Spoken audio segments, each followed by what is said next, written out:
let's just get started here and say, it's Wednesday. It is March 29th. I don't know how I think I sound okay. Look, there are going to be a lot of technical issues with these first few shows, but I shouldn't get into that. I should say, hey, Brittany. Hi, Pat. How are you doing? I'm good. How are you? So yeah, we're doing this show for the pitch. Good old pitch. The good old pitch. I have a question Yes. for anybody who may be watching this. There is a Seen It board game, Twilight Edition behind you, and Yeah. I'm gonna need a little bit of a backstory on this right here. For sure. Well, first of all, yeah, I was setting up for this and we were going to meet in person. We had stuff set up, and like a big issue with a lot of this is my inability to set up cameras and understand how they work and operate. Even case in point, like I'm on a webcam right now, which like I shouldn't be because I got two of these cameras and I can't fucking figure out how to use one of them. So I need to get on that. And so yeah, I was trying to do all that. I was trying to do all this, and then I just set up this web camera in my office room here. And I noticed that on this wall, I had taken something off, and there was like a bunch of like missing paint. So it looked like there was like a hole in my wall, which looked super trashy. So I was like, oh my God, like that, I can't have that. And this is the angle that I'm committed to at this point. So I was like, shit, I need to find something to cover that. I was like, man, do I have like, I was just looking for like white paint. I'm like, do I own white paint? Can I like spray paint my wall or something? That's probably not a good idea. I obviously don't have any spray paint. I have no paint. So I was like, man, I think that I looked around. I was like, oh, I have that Seen It Twilight board game that I bought at a half price books. That's what those barcodes are on there from the half I price. know How much those. was I it? would know those barcodes from anywhere, Patrick. Oh I'm yeah. a I'm a FPB bitch myself. Yeah. It was by one of the movie theaters. I think it's by the AMC in Olathe, but I went in there because I was earlier and they had that. Love that one. Like, Love that this one. is $9.99. I'm like, well, I have to have it for $10. That's a steal. And now it's just covering the trashy tear in my wall. I want to see. I want to see it so bad. It's Well, like yeah. your board game's the band-aid that's covering it up. Like I want to see the wound. It's 100% a band-aid. Yeah, and it's so trashy to duct tape a board game box cover to your wall. But hey, it works. This is a tiny little square. You know, it doesn't look too bad back there, even though in person you'd be like, what the hell is awful? Like, who interior decorated in here? Like, that's disgusting. But yeah, we'll figure it out. And again, we're gonna do this, in person. Sometimes we're gonna interview a lot of people, like in Kansas City, like local business owners, what have you, maybe influencers. I don't know if people like that word, but I mean that's a certain community in Kansas City we'll probably talk to as well.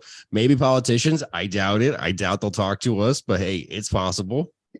Can I you don't know. imagine just some Z-Way type shit where like That would be great. we are as mean to them as possible. If we can get anybody in Kansas City to put us in prosthetic, I would love to do a Borat type situation. Yeah, I'm very into it. That'd be amazing. Like when Tyra Banks dressed up as like an overweight woman. Yes, and understood my plight for sure. There was, like, I think an SNL where Eddie Murphy dressed up like a white guy and people just gave him free stuff.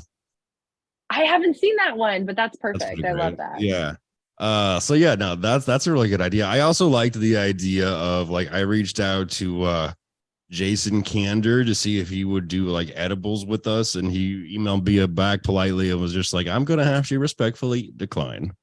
It's like, well, that's Oh, very nice. That's a very nice way to say no. But I like the idea of just reaching out to politicians or like people like that and just being like, hey, will you get high with us? And just them being like, no. And then maybe eventually like someone will say yes. I hope that with every guest we have on, there is a bit of legal substances that are consumed. We're in Missouri. It is recreationally legal here now. That's a thing we can talk about and do. We're rad as hell now, y'all. We're rad as hell. That's right. We smoke and we vape. Yeah, and it's like there's apparently lots of money being made. I don't know where it's going, but I'm definitely helping contribute. I am the backbone of the state at this point because it's becoming like a weekly stop. It's becoming a weekly stop at this point, which I suppose before it was a weekly stop.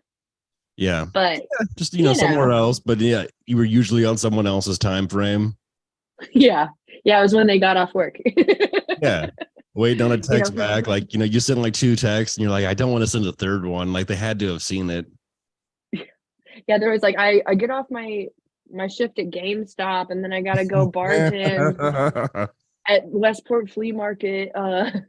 Could you have a 12-minute window in your day around this time? And I'm like, sure, I guess. I'm gonna make it work. I need my Need medicine. I weed. need my Yeah. medicine. I Yeah, need my exactly. medicine. I imagine the novelty will wear off probably at some point, but like it is wild to go to like any dispensary on like a Saturday or Sunday or something like during the day or whatever. That's just like, oh yeah, it's like everyone had the same idea. It's like going to Trader Joe's on the weekend. It's like insane. Couldn't be me. I'm a weeknight girl. Smart. As soon as I get off work, I go right after work. Do you do the online order as well? No, I should though. I oughta. That helps, like, a little bit sometimes if they're busy. They're like, oh, you have an online order? You can go in this express line over here. But I then it's love an not always express faster. lane. It's not always fast. Sometimes it's not always faster. Like the bud tenders will just like take whoever's next, and it's like, but I'm in the express lane. Shouldn't you take me next? Come on, man. I can't relate because they always take me next because I'm so cute. And I'll let anyone go next. I'm just like, yeah, you go for it, dude. You go for it. No, you probably had a bad day. Go ahead. Yeah, it's fine. I'm in no hurry. I'm already high. I'm waiting for more weed. I'll be okay. I'm cool as a cucumber, baby. I'm exactly where I need to be. So yeah, basically what this is gonna be is this will be like a daily show. It's meant to just kind of be like a dumb little distraction, kind of like I guess kind of like a local radio show, but there'll be video and there'll be different elements too of like, yeah, having guests and maybe, yeah, like local musicians, maybe some musical performances. I think that would be cool. There's all kinds of stuff we could do. Like there's no we're not beholden to anything, and like these episodes could be any length. I think they'll probably be around maybe 15 to 30 minutes, somewhere in there each day. Yeah, there's no rules. And then if anyone has any ideas too, like they can reach out to us on social media if there's stuff they want us to talk about. I think ultimately we'll figure out more ways to involve the audience and like, get them involved and come up with ways we can like we have an email address that people can send emails to you. I'll put that like in the description. And yeah, I think I can set up like a voicemail box, but we'll figure out ways that we can interact and do stuff. And maybe I think I've never set up a Discord. I think that's the thing that people can do sometimes. I've heard about that. I love a good Discord. I don't know, but yeah, we can figure out a way to talk or something, keep the conversation going. But this first episode, we were getting ready to like record it and everything. And like I said, we'd met in person. I had problems with the cameras, didn't know how to operate them. We're like, okay, well, we'll do it digitally. When we were getting ready to do this thing, and then Brittany, on a already bad day, gets a flat tire, has to get the car towed. It's bad. You did something. It was more than just a flat tire, right? It was something to like the axle. It was the whole thing. One broken thumb down and one manicured thumb down on this experience of my all bad. Suspension snapping in Gillum. Yeah, suspension snapping. So that's bad. That's never a good thing, and it never happens at a good time.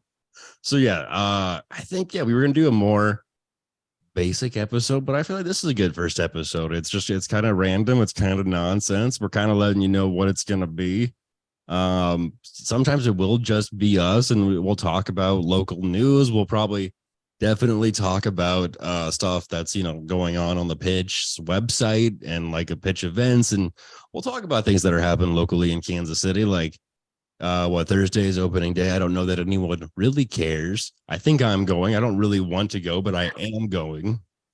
A news station asked me about it outside of the Brookside Starbucks yesterday. I don't know if I was on the news, but somebody interviewed me and asked me how excited I was about the Royals.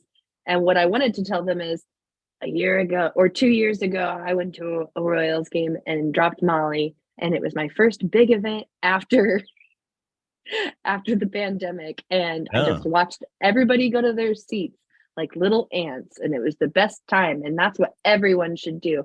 But I didn't say that. I said, you should be so excited for the Royals. They're a great team too. Please don't move the stadium. That's good. Hopefully that made it. I mean, I would have liked to have heard the other thing. I definitely encourage people to take Molly for sure, but I can't imagine that at a baseball game. Whenever I was taking Molly, I guess I was usually drinking too. I like dancing. I like doing stuff. I feel like baseball is a lot of sitting, but I guess yeah, you can dance in your seat, right? Like there's music playing all the time, Pat. What are you talking about? you're right. No, Each you're totally right. time They're a player goes nonstop. up, there's music. And it's like baseball's so boring. There has to be lots of music. You're right. And like each inning, they play like a song. Like they do like Low Places in like the 7th inning or something like that. It's fun. Yeah. Yeah, and then a lot of comedians, a lot of celebrities do was it like to take me out to the ball game, I think, during like the 7th inning stretch, and that can That's be rough. it. That can be That's rough it. for some people. Like I'm not a singer. I would never try to do anything like that, but like yeah, I understand. I guess if they asked you, it might be hard to say no. But man, if you can't sing or carry a note, why would you try? If it's like a Kansas City celebrity, that means it's probably a politician or like somebody who's very old and like Yeah. they're always just like very frail and just like trying with all their might, not singing into the microphone, and then the whole stadium is just very loud and I bet overwhelming for them. But yeah, they should have a hotter, younger celebrities like us to sing. Yeah. I would kind of wimp out and probably not try to sing and just kind of like try to like speak the lyrics. That's kind of what I would do during church as a kid is like like a spoken word. I love kind of more spoken word just because it's like, yeah, I really can't carry a tune. I wish more than anything that I could sing or dance. And like, those are just skills that I don't possess. I imagine they can be learned a little bit if you practice, but like, it's not like an inherent ability that I have. And, you know, when you're tall and you're lanky, you kind of have the long limbs. I kind of bump into shit and get in the way and knock stuff over. And it's bad. Well, if you bump into people whenever you dance, maybe you're like more like a mosh dancer. Maybe you need to get into a mosh pit. That could be it. I need to get into like more punk music. For sure. Now's the time. You'd fit right in. Yeah. I mean, I'm 31. I'll just start going to punk shows by myself. You know what? I'll be in the back also by myself, probably watching my boyfriend's friends perform. Oh, hell yeah. Yeah, that's great. What's your boyfriend's band? Let's talk about them. Oh, they're Spine. They're a Kansas City local band. They're hardcore punk. Hell yeah. Well, yeah, and like Ben went from the Rhino to me. I was just like, oh, I'm super excited for yours and Brittany's show. I was like, dude, ultimately we'd love to like maybe film some bands at the Rhino, maybe do some stuff at the Rhino down the road, talk to you about stuff. And he's in a great band. And yeah, so it's like there's all kinds of fun people in the Kansas City community that, you know, we want to do stuff with. Yeah, and not just, food and drink scene, but also like makers. There's so many creative, brilliant artists and makers in Kansas City. I would love to interview them. People who own really cool venues that maybe not a lot of people know about that could use some love and attention. There's so many different aspects to the city. I remember growing up going to First Fridays, and this was in like 1995, 1996. And I just remember being like, oh, this is like a cool thing that grown-ups do. And it kind of ignited my love for this city, being able to like go to cool things like that. Yeah. So I hope that like being able to expose some of the underbelly of the city, so that not the basic things that a lot of people know of, will be a fun thing to do as well. Yeah, absolutely, definitely. And like, yeah, anything and everything. And yeah, there's all kinds of cool people. Like we're both friends with like, yeah, I mean, Tay Nelson, like the Good Bodies. That's definitely a thing we're gonna want to get into and talk about a lot and promote. And yeah, I mean, Bertie Hansen, like her candle company, incredible. Yes. And also, okay, I mean, maybe a good note to go on while we're talking about local businesses. Yeah, in this show, Monday through Friday, I think it'll probably come out in the morning. Maybe some days it'll come out in the afternoon. Who's to say? Things happen. But while we're talking about local businesses, I just keep seeing this happen. So let's just say, hey, people, stop breaking businesses' windows and throwing stuff and rocks and This is happening to like, it seems like it's only happening to like good local businesses. And it's not happening to like any dickheads or like big corporate buildings or some banks or insurance companies or the IRS. It's happening to like, local candle makers and like people that are like Oh my serving gosh. food. The person that I saw that was hit was a cat cafe. The cat cafe. Oh, like what kind of heartless Uh, bastard vandalizes a cat cafe? Luckily, for anybody listening, the cats are safe. They were put away, and it was just damage to the window. Oh God. But who would do that? Yeah, and it's like, I mean, do you think they're gonna have a lot of money? What's the thought process that goes into breaking into the cat cafe? Maybe Like, they just wanted to pet the cats. I hope that's what it is. That honestly makes me feel a little better. That's still They're like, dickish to break the give me windows, but the if cats! They they were just like smash on the drugs window. or something, like I need to play with cats right now. Been And there, buddy. No, but yeah, maybe if you have time, energy, and funds this week, go visit some of these places that have been hit. I know that a lot of them have like at least patched up the window or had it repaired, and they are in business. And maybe giving them some extra love in the coming weeks would be helpful. yeah, absolutely. Always a good thing. So we'll try to highlight people like that. And in the meantime, yeah, we'll end this one today. And then we'll ultimately, yeah, like I said, we'll get into more of a rhythm of these. We'll have probably regular segments, talk about things. And yeah, we'll take all your guys' input too, whatever, if there's things you want to talk about or you want Brittany and I to cover, or there's events going on that we need to go to that we haven't heard about, let us know. So we'll be back. I mean, yeah, we'll be back tomorrow. So I don't need to like say any great big goodbye. I'll see you tomorrow. It's not goodbye. It's see you later.